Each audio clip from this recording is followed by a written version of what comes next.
हे psycho dreamers, welcome back.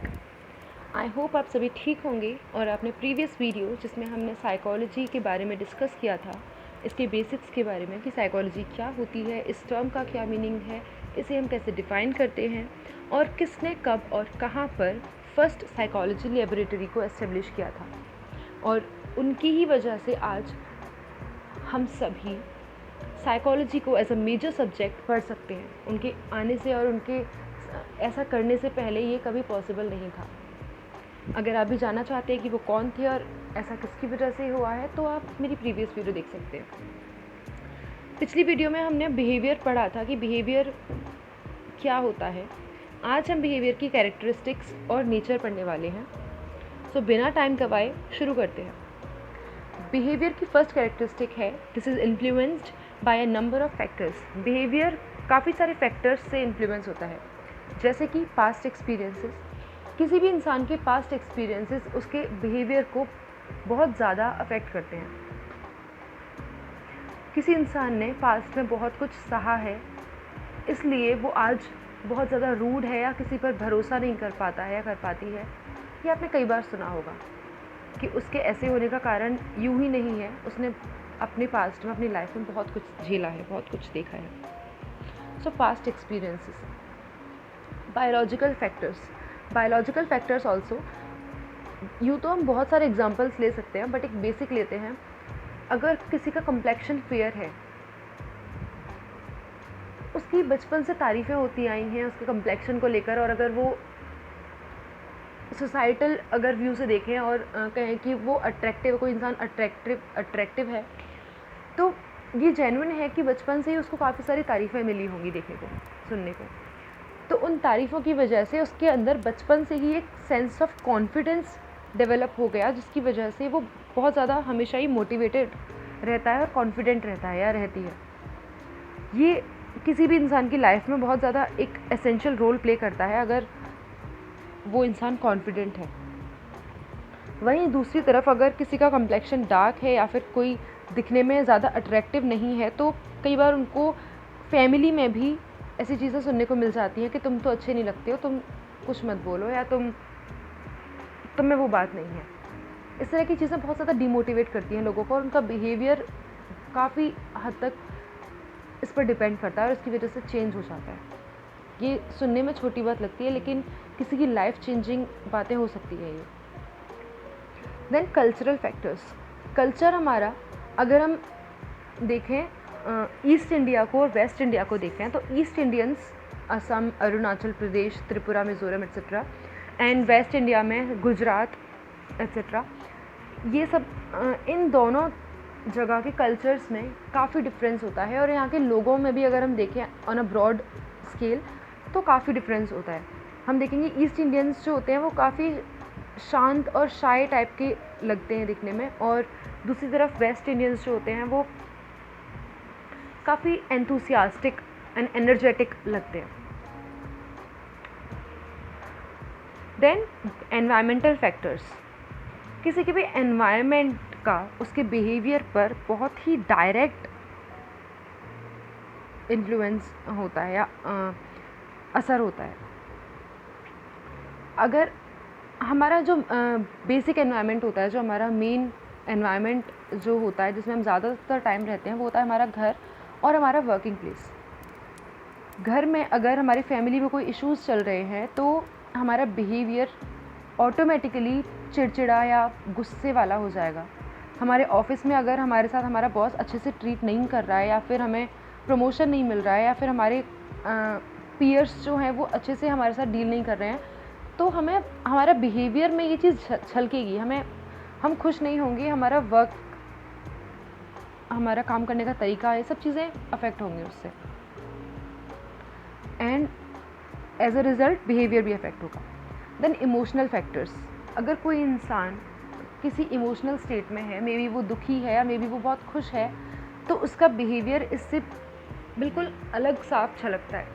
अगर कोई दुखी है तो उसके बिहेवियर में वो या तो किसी से बात नहीं करना चाहेगा, या फिर अगर कोई उससे बात करने की ज़्यादा कोशिश करेगा तो हो सकता है कि वो अग्रेसिव हो जाए या चिल्लाने लगे।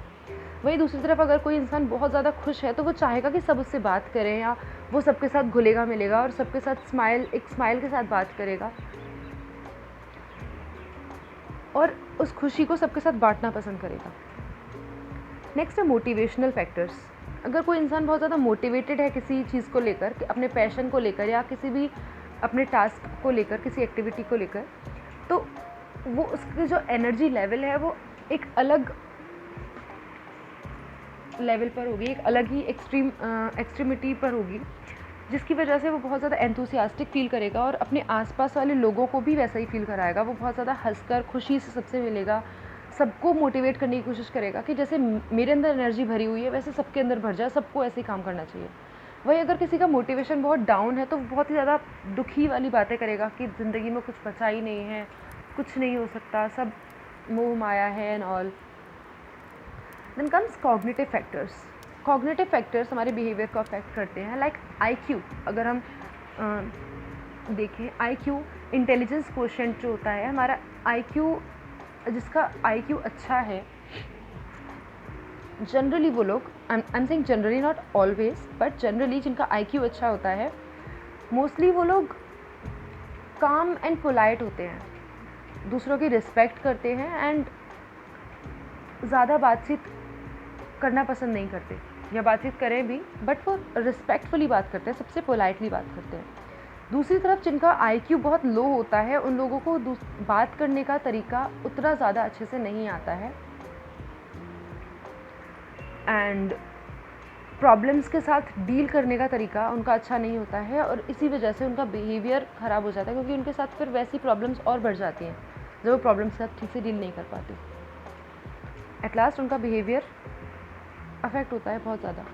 देन सोशल फैक्टर्स, हमारी सोसाइटी किस तरह की है, हम किस जगह रहते हैं, वहाँ पर कैसे लोग हैं, उस पर डिपेंड करता है हमारा बिहेवियर।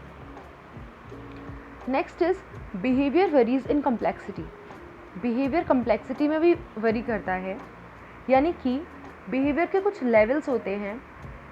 ऐसा नहीं है कि किसी के अंदर सिर्फ सिंपल बिहेवियर ही हो सकता है और किसी के अंदर कॉम्प्लेक्स बिहेवियर ही होता है, ये पर्सन टू पर्सन वरी नहीं करता है। एक इंसान के अंदर हर तरह के बिहेवियर की लेवल्स भी हो सकती है और एक भी हो सकती है। First is simple behaviour like walking, reflex action जैसे स्नीजिंग, कफिंग, यॉर्निंग, या अपना हाथ वेव करना किसी फ्रेंड को बाय करने के लिए, हाय हेलो करने के लिए, ये सिंपल एक्शंस होते हैं, सिंपल बिहेवियर होता है। Next is behaviours that require skill. ऐसे बिहेवियर्स जिनमें स्किल्स की ज़रूरत होती है, ये सेकेंड लेवल होती है, जैसे कि डांसिंग, साइकिलिंग, प्लेइंग गिटार।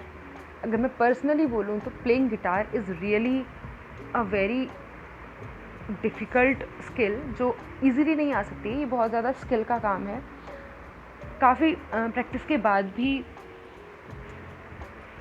हमें कई बार निराशा हाथ लगती है। I mean this is just my personal experience, this is a thing of skills. बिना स्किल्स के हम ना साइकिलिंग कर सकते हैं, ना गिटार प्ले कर सकते हैं, ना डांस कर सकते हैं, इसके लिए स्किल्स चाहिए। Next is complex behaviour. Complex behaviour, पहला हमने देखा simple behaviour, second was behaviour that require skills. अब ये है कॉम्प्लेक्स बिहेवियर जो कि कॉम्प्लेक्स है, जिसमें कॉम्प्लेक्सिटीज़ बढ़ जाती हैं, जैसे कि रिपेयरिंग अ कार। एक कार रिपेयर करना एक कार मैकेनिक के अलावा किसी भी नॉर्मल इंसान के लिए पॉसिबल नहीं है, हम नहीं कर सकते। भले ही हम एक मैकेनिक को नीची नज़रों से देखें कि वो तो एक सिर्फ कार ही तो रिपेयर कर रहा है, लेकिन वो जो काम कर रहा है वो एक कॉम्प्लेक्स बिहेवियर है जो कि हम सभी जनरली शो नहीं कर सकते। ये बहुत इजी काम नहीं है जो कि सभी कर सकें। सो this is a complex behaviour. एक और एग्जांपल हम ले सकते हैं बैले डांस। शायद आप लोगों में से ज़्यादातर ने देखा हो बैले, जो इंडिया में तो कम लेकिन अब्रॉड में काफ़ी जगहों पर, कोरिया, चाइना एंड काफ़ी जगहों पर काफ़ी ज़्यादा फेमस होता है, जिसमें म्यूज़िक से बिना वर्ड्स के, बिना कुछ बोले एक स्टोरी सिर्फ डांस के थ्रू डिपिक्ट की जाती है। और इसमें जो डांसर्स होते हैं वो अपने टोज़ पर डांस करते हैं। जनरली लेडीज़ जो फीमेल्स जो होती हैं अपने टोज़ पर डांस करती हैं, बारबी डॉल जैसी एक ड्रेस पहनकर। So that is also a complex behaviour. Next is highly complex behaviour. ऐसा बिहेवियर जो कि बहुत उससे भी ज़्यादा बहुत ज़्यादा ही कॉम्प्लेक्स है, जिसमें बहुत ज़्यादा स्किल्स और बहुत ज़्यादा एफर्ट्स और डिसीजन मेकिंग कॉग्निशन की ज़रूरत होती है। इसका एक एग्जांपल हो सकता है flying a fighter plane. Maybe some of you know कि फाइटर प्लेन उड़ाना एक बहुत ही डिफ़िकल्ट टास्क होता है और बहुत ज़्यादा स्किल्स वाला काम होता है, क्योंकि इसमें सिर्फ एक ही पायलट होता है, उसी को प्लेन भी उड़ाना है और उसी को फाइट भी करनी है एनिमीज़ के साथ। And flying a plane is in itself is a difficult and skillful task. उसके अलावा फिर उसको फाइट भी करनी है अकेले ही उन्हीं 4 हाथ पैरों से। So this takes a lot of skills and decision making and cognition to do it. So these are 4 levels of complexity of behavior. Next is factors that influence behavior are of different kinds. हमने देखा कि behaviour को बहुत सारे factors influence करते हैं। इन factors को हम अलग अलग काइंड्स में, अलग अलग टाइप्स में बांट सकते हैं। हम कह सकते हैं इन्हें अगर 2 पार्ट्स में बांटें तो पहले वाले वो फैक्टर्स जो कि डायरेक्टली इंडिविजुअल से बिलोंग करते हैं, इंडिविजुअल को बिलोंग करते हैं, उससे रिलेटेड हैं, पर्सनली रिलेटेड हैं जिससे, और दूसरे जो कि एनवायरनमेंट से रिलेटेड हैं, उस इंडिविजुअल की सराउंडिंग से, उसके एनवायरनमेंट से रिलेटेड हैं। जो इंडिविजुअल को बिलोंग कर रहे हैं वो कैसे उसको अफेक्ट करेंगे, इसका एग्जांपल है फिजियोलॉजिकल फैक्टर्स, जैसे कि बायोलॉजिकल नीड्स, जैसे हंगर, स्लीप एक्सेट्रा। कोई इंसान अगर भूखा है तो वो नॉर्मली बिहेव नहीं कर सकता है, एंड दिस इज़ जेन्युइन। अगर कोई इंसान बहुत टाइम से भूखा है तो ना तो उसकी बॉडी उसका साथ देगी, ना तो वो फिज़िकली बहुत इजीली काम कर पाएगा नॉर्मली, ना ही मेंटली वो नॉर्मल बिहेव कर सकता है, क्योंकि ये बायोलॉजिकल नीड्स है जिनके पूरे ना होने पर हमारी बॉडी हमारे अगेंस्ट हो जाती है, अपोज करने लग जाती है और मांगती है फिर कि खाना चाहिए तभी कुछ काम होगा। Similar is with sleep also. Next is psychological factors. Individual को बिलोंग करने वाले फैक्टर्स में फर्स्ट है फिजियोलॉजिकल एंड सेकंड है psychological factors like ideas, opinions and attitudes of a person. This is very obvious कि किसी इंसान के जिस तरह के आइडियाज़ होंगे वैसा ही उसका बिहेवियर होगा, वैसे ही उसके एक्शंस होंगे, जैसे उसके ओपिनियंस होंगे या जैसे उसके एटीट्यूड्स होंगे किसी भी चीज़ों और किसी इंसानों के प्रति, उसी तरह के उसके एक्शंस और उसके बिहेवियर होगा। So psychological factors also affect behaviour. Then environmental factors, वो फैक्टर्स जो कि एनवायरनमेंट को बिलोंग करते हैं, लाइक फिज़िकल सराउंडिंग्स। किसी इंसान के घर में या उसके घर से ऑफिस जाने के रास्ते में या फिर ऑफिस में जिस तरह की सराउंडिंग्स हैं, जिस तरह की चीज़ें हैं या जिस तरह का माहौल है, वो अफेक्ट करता है उस इंसान के बिहेवियर को। सिंपली भी अगर हम देखें हमारे रूम का जिस तरह से हम एडजस्ट करते हैं, जो इंटरनल डेकोरेशन कह सकते हैं या फिर से हम इंटीरियर डिज़ाइनिंग कहते हैं, वो लोगों की मेंटल हेल्थ को बहुत ज़्यादा अफेक्ट करती है। इसीलिए आज के टाइम में ये बहुत ज़्यादा इम्पॉर्टेंट भी हो गई है। पहले इतना ज़्यादा इसे इम्पॉर्टेंस नहीं दी जाती थी, but it affects a person's mental health and behaviour. Then comes family and friends. किसी के फैमिली में किस तरह की सिचुएशंस चल रही हैं, किसी के फ्रेंड्स उसके साथ किस तरह से डील करते हैं, उसको कितना प्यार करते हैं या नहीं करते, उसको सपोर्ट करते हैं या नहीं करते हैं, these all things affect their behaviour. Society, हमने इससे पिछली वाली स्लाइड में भी देखा था कि सोसाइटी हमारे बिहेवियर को काफ़ी अफेक्ट करती है। सोशल फैक्टर्स जो होते हैं, हमारे आसपास के लोग किस तरह के हैं, उनके नॉर्म्स किस तरह की हैं, कि किन चीज़ों को हमारी सोसाइटी में ठीक माना जाता है, किन को नहीं माना जाता है।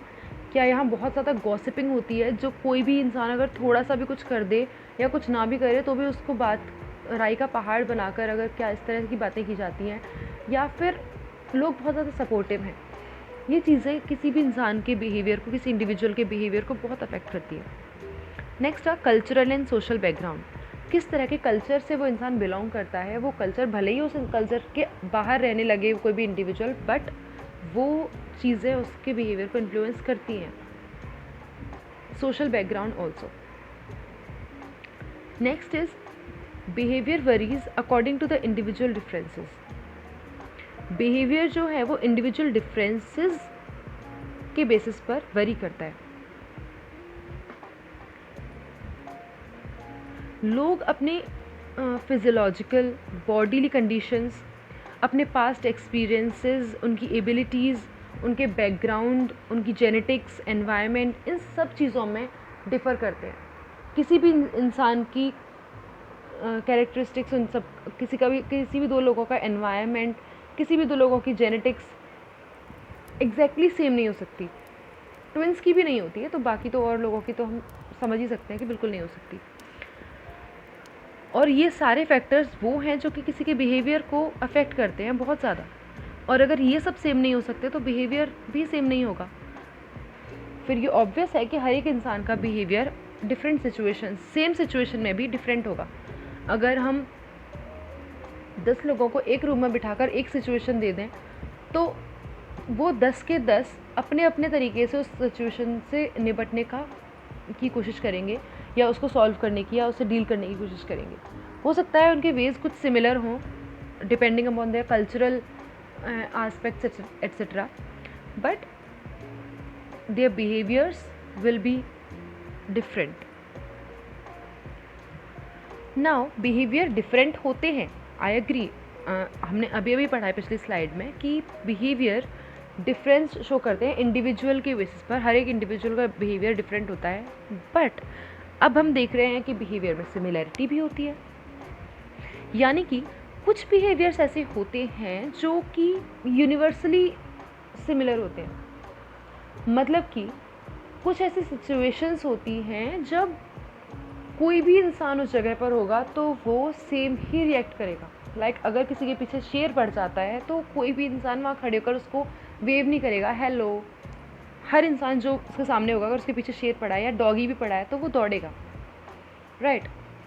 डॉगी का एग्जाम्पल छोड़ते थे क्योंकि कुछ लोगों को पता होता है कैसे डील करना है, पत्थर उठाकर उसको डराना है या जो भी है, but in the case of lion everyone would run. Similarly अगर किसी की आँख में कुछ गिर जाता है, कुछ कचरा, कुछ डस्ट पार्टिकल गिर जाता है, तो कोई भी इंसान उसको निकालने की कोशिश करेगा, right. So these are some behaviours that are similar universally. Then comes the other factor, the other characteristic of behavior, which is behavior is always purposeful and goal directive. behavior हमेशा purposeful और goal directive होता है। ये एक important slide है। ये हमारी personal life में भी हमें काफ़ी हेल्प कर सकती है अगर हम इसे जान लें तो। ये क्या कहती है? बिहेवियर जो हम कहते हैं ना, कभी कभी शायद आपने किसी शायराना अंदाज में या किसी गज़ल में सुना हो, कुछ भी यूं ही नहीं होता।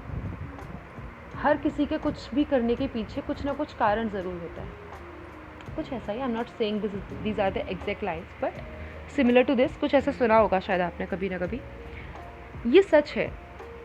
अगर कोई इंसान खुद कोई पर्टिकुलर बिहेवियर शो कर रहा है तो वो ऐसे ही नहीं कर रहा है। अगर कोई उठकर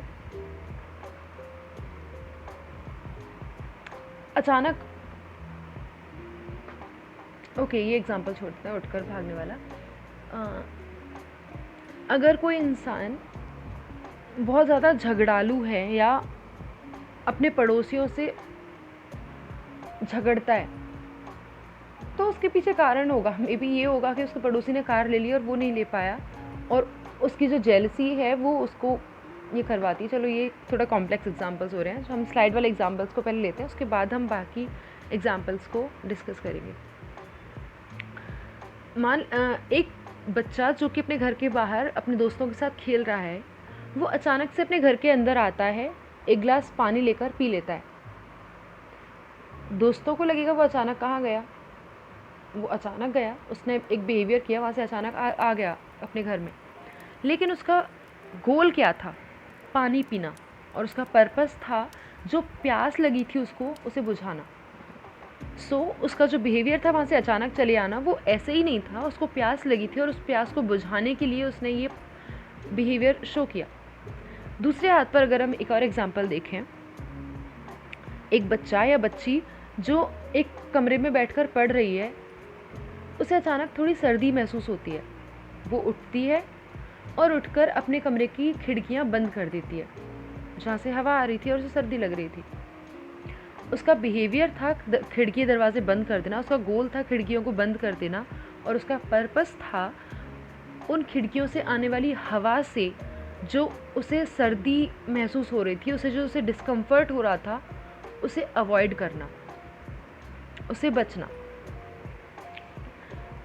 इसी तरह से जो भी बिहेवियर कोई इंसान शो करता है, अगर कोई टीचर है और वो हमेशा बहुत पोलाइट, टीचर है या कोई भी इंसान है जो हमेशा पोलाइट रहता है, बट किसी दिन वो अचानक से बहुत ज़्यादा अग्रेसिव हो जाता है, बहुत ज़्यादा रूड हो जाता है, लोगों से अच्छे से बात नहीं करता है, तो वो ऐसे ही नहीं है। मे बी उसके लाइफ में कुछ प्रॉब्लम्स होंगी, उसकी सिचुएशंस कुछ अच्छी नहीं रही होंगी, या कुछ भी उसके साथ हो रहा होगा ऐसा जिसकी वजह से वो नहीं अपने आप को कंट्रोल कर पा रहा है। हम रोड पर भी जा रहे हैं, हम किसी इंसान को नहीं जानते हैं, पर वो अगर बहुत रूड लोगों से बिहेव कर रहा है, या फिर गुस्से में किसी से बात कर रहा है, या फिर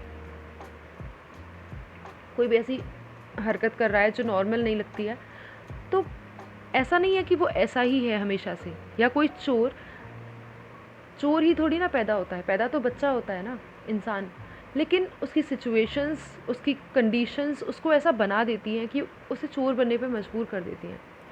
हो सकता है कि एक टाइम पर कोई इंसान बहुत अच्छा होगा, लेकिन उसकी सिचुएशंस कुछ इस हद तक बिगड़ गई, उसको लोगों ने इस हद तक परेशान कर लिया कि उसे चोर बनना पड़ गया, या फिर चोरी करनी पड़ गई, किसी को भूख लगी थी, उसकी बायोलॉजिकल फैक्टर्स ने उसको ऐसा करने पे मजबूर कर दिया। आपने ऐसी बहुत सारी न्यूज़ भी सुनी होंगी जिसमें किसी ने दवाई चुरा ली। अब उसके पास पैसे नहीं थे, लेकिन उसको अपने लव्ड वंस को बचाना था, तो उसके पास कोई और ऑप्शन नहीं बचा।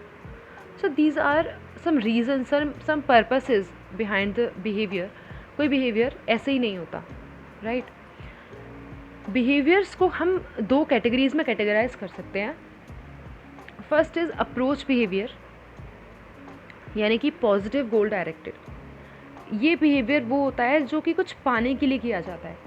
जैसे हमने पिछली स्लाइड के फर्स्ट एग्जांपल में देखा, बच्चे ने अंदर आकर पानी का ग्लास लिया और पानी पीकर अपनी प्यास बुझाई। तो उसने पानी का ग्लास लिया, पानी पिया, ये उसने एक पॉजिटिव बिहेवियर शो किया। This was approach behaviour. वो पानी के पास आकर उसने पानी पी लिया, it was an approach behaviour. Next is avoidance behaviour. ये नेगेटिव गोल डायरेक्टेड होता है, यानी कि जैसे सेकेंड एग्जाम्पल में उस बच्ची ने अपने कमरे की खिड़कियों को बंद करके ठंडी हवा से लगने वाली ठंड को अवॉइड करने के लिए उन खिड़कियों को बंद किया, तो उसने उस सर्दी को अवॉइड करना चाहा, that was avoidance behaviour. Next is behaviour is changeable to a large extent. Behaviour बदला जा सकता है काफ़ी हद तक। कई बार आपने सुना होगा, मैंने बचपन में बहुत सुना था कि एक बार कोई आदत पड़ जाती है तो वो छूटती नहीं है। आई एग्री कि आदत और बिहेवियर में थोड़ा अंतर होता है, बट आदतों को भी बदलना मुमकिन होता है, और बिहेवियर की तो कैरेक्टरिस्टिक ही है कि वो बदलता है। काफ़ी सारे फैक्टर्स हैं जो बिहेवियर को अफेक्ट करते हैं, जैसे कि psychological factors, biological factors, environmental factors etcetera. तो अगर ये फैक्टर्स को बदल दिया जाए, उनको मॉडिफाई कर दिया जाए, तो हम बिहेवियर को भी बदल सकते हैं। That simple is that. और यही चेंजेबिलिटी ही है बिहेवियर की, यही कैरेक्टरिस्टिक है बिहेवियर की, जिसकी वजह से एक बुरा इंसान भी अच्छा इंसान बन सकता है। आपने कई सारी मूवीज़ में, सीरियल्स में देखा होगा ऐसा कि कोई एक छोटा विलन जो होता है, मतलब मेन नहीं बट छोटा मोटा विलन जो होता है, वो हमेशा, और मेन विलन भी अक्सर ऐसा दिखाते हैं कि वो हमेशा से जो हीरो है या मेन एक्टर जो है उसको हमेशा अपोज करते थे, हमेशा उसको परेशान करते थे। पर कुछ ऐसा उनको रियलाइजेशन होता है बाद में, जब मूवी ख़त्म होने वाली होती है तब, या कुछ रियलाइजेशन या एक्चुअलाइजेशन होता है कि वो उन्हें लगता है कि नहीं, हम जो कर रहे थे वो गलत था, सही तो ये होता है, और फिर वो उस एक्टर को सपोर्ट करते हैं, उसका साथ देते हैं और सुधर जाते हैं, अच्छे इंसान बन जाते हैं। सो व्हाट इज़ दैट बुरे इंसान एन अच्छे इंसान? It is their behaviour. उनका बिहेवियर पहले गलत था, वो पहले गलत आदतों में पड़े हुए थे, वो गलत चीज़ें कर रहे थे। अब उन्हें जब कुछ एक्चुअलाइजेशन हुआ तो वो अच्छी चीज़ें करने लगे, उनका बिहेवियर बदल गया, अच्छा हो गया, तो वो बुरे इंसान से अच्छे इंसान बन गए। Again, a good person can become bad, अब एक अच्छा इंसान भी बुरा बन सकता है बिहेवियर के चेंज होने की वजह से। हमने इससे जस्ट पिछली स्लाइड में ये डिस्कस किया कि कोई भी बुरा पैदा नहीं होता, उनकी सिचुएशंस कुछ ऐसी हो सकती हैं जिसकी वजह से उनको इतना मजबूर हो जाना पड़े कि उन्हें बुरा बनने पर मजबूर कर दें वो सिचुएशंस। काफ़ी सारी हॉलीवुड मूवीज़ में मैंने देखा है, आपने भी शायद देखा हो या अगर कभी नोटिस किया हो, कि जनरली जो विलन्स होते हैं वो ऑर्फनेज से होते हैं, जिन्होंने ऑर्फनेज में बहुत सहा होता है, जिन्हें कोई भी लेकर नहीं जा रहा होता है, जिन्हें सभी जो अडॉप्टर पेरेंट्स होते हैं वो लेकर नहीं जाते हैं कि ये बच्चा अच्छा नहीं है, ये बच्चा अच्छा नहीं है, उनको हमेशा रिजेक्शन मिलता रहता है। इस वजह से वो बड़े होकर फिर उनके अंदर वो बदले की भावना आ जाती है, बहुत ज़्यादा अपोज अगेंस्ट सबके जाने की भावना आ जाती है, और वो बस डिस्ट्रक्टिव नेचर अक्वायर कर लेते हैं। So good person can become bad too. यही कैरेक्टरिस्टिक है चेंजेबिलिटी, बिहेवियर की जो कैरेक्टरिस्टिक है चेंजेबिलिटी वाली, यही है जिसकी वजह से लोग नई सराउंडिंग्स में एडजस्ट कर सकते हैं, कर पाते हैं और पीसफुली अच्छे से रह पाते हैं वहाँ पर एडजस्ट करके। Next is behaviour also shows stability. Behaviour stability भी शो करता है। कैसे? अभी तो हमने कहा कि बिहेवियर चेंजेबल है, फिर स्टेबिलिटी कैसे? हमने कहा कि बिहेवियर चेंजेबल है, लेकिन life is not always full of all sorts of changes, right? Life में हमेशा ज़रूरी नहीं कि सिर्फ बदलाव ही ज़रूरी है। ऐसा नहीं है कि लाइफ, ज़िंदगी का मतलब बदलाव ही नहीं है। कुछ चीज़ें स्थिर होनी ज़रूरी होती हैं ज़िंदगी में। अगर ऐसा नहीं होता तो प्रॉब्लम्स आती हैं। सो फिलॉसफी की बातें छोड़कर हम साइकोलॉजी पर आते हैं। बिहेवियर हमेशा हर एक एनवायरनमेंट की वजह से बदलता नहीं है। मतलब ऐसा ज़रूरी नहीं है कि कभी भी एनवायरनमेंट बदलेगा तो बिहेवियर बदलेगा ही बदलेगा। ना ही बिहेवियर की हर एक फॉर्म बदलती है। कुछ फॉर्म्स बिहेवियर की बदल सकती हैं, लेकिन हमेशा हर एनवायरनमेंट के चेंज होने पर, हर चेंज के साथ साथ बिहेवियर या हर बिहेवियर नहीं बदलता। कुछ बिहेवियर्स कांस्टेंट होते हैं और कुछ रहने भी चाहिए। आपने शायद एक लाइन सुनी होगी कि इंसान की फितरत कभी नहीं बदलती। सो दैट फितरत इज़ दोज बिहेवियर्स जो कि स्टेबल होते हैं, जो बदलते नहीं है कितना भी एनवायरनमेंट चेंज हो जाए। An example of this can be, हमारे कुछ कल्चरल बिलीव्स होते हैं, जैसे कि अपने बड़ों के और भगवान के आगे झुकना। ये कांस्टेंट रहते हैं, हम चाहे किसी भी एनवायरनमेंट में चले जाएं। अगर हम हिंदू धर्म की बात करें तो यहाँ पैर छुए जाते हैं अपने बड़ों के, और भगवान के आगे भी माथा झुकाया जाता है, उनके आगे माथा टेकते हैं या उनके पैर छूते हैं। सो जो हिंदू रिलीजन के लोग होते हैं, वो दुनिया में चाहे भारत में रहें या बाहर रहें, वो लोग इस बिहेवियर को हमेशा अपनाते हैं जो अपने कल्चर से जुड़े हुए होते हैं। चाहे आपने कई बार देखा होगा, जो बड़े बड़े एक्टर्स एंड एक्ट्रेसेस भी होते हैं, ना सिर्फ हिंदू धर्म में बल्कि और धर्मों में भी, क्रिश्चियनिटी में, सिख्स भी, मुस्लिम्स भी, सभी में ये चीज़ें होती हैं कि जो उनके बिलीव्स होते हैं, जो गॉड को मानना या एक बड़ी जो पावर, सुप्रीम पावर जो है, भले ही उसे गॉड ना कहकर हम कुछ भी मानते हो, लेकिन एक सुप्रीम पावर है, ये सब मानते हैं, तो उनके आगे झुकना ये हर एक कल्चर में, हर एक रिलीजन में होता है। और आपने देखा होगा कि जो बड़े बड़े सुपरस्टार्स भी होते हैं, वो भी अक्सर स्टेज पर जाने से पहले, अपनी परफॉर्मेंस से पहले स्टेज पर या तो स्टेज के आगे झुकते हैं या उसको नमन करते हैं, उस पर माथा टेकते हैं, या different kind of these activities जिससे कि वो उसको नमन करते हैं।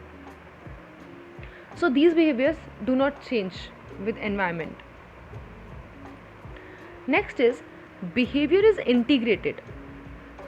बिहेवियर इंटीग्रेशन शो करता है। इसका क्या मतलब है? बिहेवियर जो होता है किसी भी इंडिविजुअल का, वो एक ऑर्डर और हायरार्की शो करता है पर्पसेस की। एक ऑर्डर में वो सारे पर्पसेस होते हैं, बनते जाते हैं।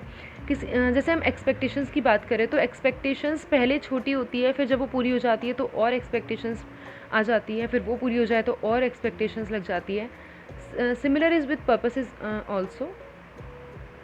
हमारे जब कुछ पर्पसेस पूरे हो जाते हैं तो फिर हमें लाइफ में और पर्पसेस मिल जाते हैं एंड सो ऑन। हर एक इंडिविजुअल एक टोटल पर्सन की तरह बिहेव करता है। हमने अभी तक बहुत सारे फैक्टर्स पढ़े जो बिहेवियर को इन्फ्लुएंस करते हैं, जैसे biological, cultural, environmental, social, past experiences, cognitive, emotional, etcetera etcetera. और हमने उन बिहेवियर के काइंड्स और टाइप्स भी देखे। हमने देखा कि बिहेवियर चेंज हो सकता है, बिहेवियर स्टेबल भी रह सकता है, बिहेवियर डिफरेंट होता है हर इंडिविजुअल के लिए, लेकिन बिहेवियर सिमिलर भी हो सकता है, और बहुत सारी चीज़ें जो हमने अब तक डिस्कस की हैं। बट बिहेवियर कभी भी सिर्फ एक फैक्टर से इन्फ्लुएंस नहीं होता, हमेशा as a total, as a sum of all factors behaviour depict होता है। किसी की फैमिली में कैसी सिचुएशंस चल रही हैं, उनकी सोशियो इकोनॉमिक कंडीशंस कैसी हैं, उसको, उस इंडिविजुअल को कैसा एनवायरनमेंट मिला हुआ है, उसकी फ़िज़िकल सराउंडिंग्स कैसी हैं, उसके फ्रेंड्स कैसे हैं, उसकी फैमिलीज़ कैसी है, उसका पास्ट एक्सपीरियंसेस कैसे हैं, उसकी जेनेटिक्स कैसी है। हर चीज़ ये तय करती है कि उसका बिहेवियर कैसा होगा। हो सकता है कि किसी के पास्ट एक्सपीरियंसेस अच्छे ना रहे हों, लेकिन उसको अब प्रेजेंट में एनवायरनमेंट अच्छा मिल जाए, उसकी फैमिली उसको हमेशा सपोर्ट करती है, उसके फ्रेंड्स उसे बहुत प्यार करते हैं, तो वो इंसान, उसका बिहेवियर उन पास्ट एक्सपीरियंसेस से ज़्यादा उसके प्रेजेंट एक्सपीरियंसेस पर डिपेंड करेगा, और वो अच्छा होगा, भले ही पास्ट एक्सपीरियंसेस ख़राब रहे हो। So this process of organisation of different purposes, ये जो प्रोसेस है डिफरेंट पर्पसेस को ऑर्गेनाइज करने का, अब डिफरेंट लर्निंग्स को ऑर्गेनाइज करने का, डिफरेंट इन्फ्लुएंसिंग फैक्टर्स को ऑर्गेनाइज करने का, इसे हम बिहेवियर का इंटीग्रेशन कहते हैं। बिहेवियर इंटीग्रेटेड होता है, हमारी सारी लर्निंग, सारे पर्पसेस, सारे इन्फ्लुएंसिंग फैक्टर्स सब मिलकर हमारे बिहेवियर को अफेक्ट करते हैं, उसे इन्फ्लुएंस करते हैं।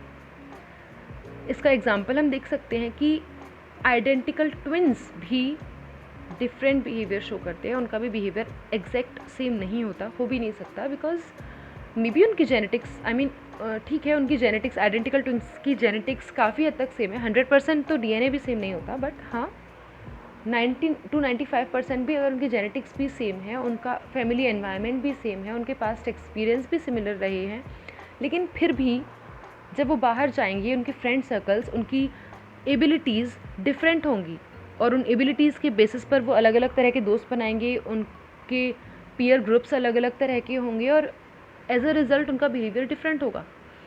So this is an integration of all the factors, all the learnings, all the purposes of an individual's life, जो कि उनके बिहेवियर को डिसाइड करते हैं। So this is all for today. आज हमने बिहेवियर की नेचर और कैरेक्टरिस्टिक्स पढ़ी है। आई होप आप सबको ये सब समझ में आया होगा। अगर आपको वीडियो पसंद आई हो तो प्लीज़ लाइक करना, इससे मुझे मोटिवेशन मिलती है कि मैं आपके लिए और अच्छा कर पाऊँ। और अगर आपको लगता है कि कोई करेक्शन होना चाहिए या फिर कोई इम्प्रूवमेंट मुझे करना चाहिए, तो प्लीज़ मुझे कमेंट करके बताइए। And don't forget to subscribe to my channel and hit the bell icon also, ताकि आप किसी भी अपडेट को मिस ना करें। जो भी मैं इस चैनल पर वीडियोस न्यू डालूँ तो आपको तुरंत से मिल जाए नोटिफिकेशन। सो नेक्स्ट वीडियो मेरी मे बी मैं जल्दी ही डालूँगी। Today is 5, so next video will come on 7th of August at 5:30 PM. So be ready for that, and till then take care, bye bye, keep studying, keep growing.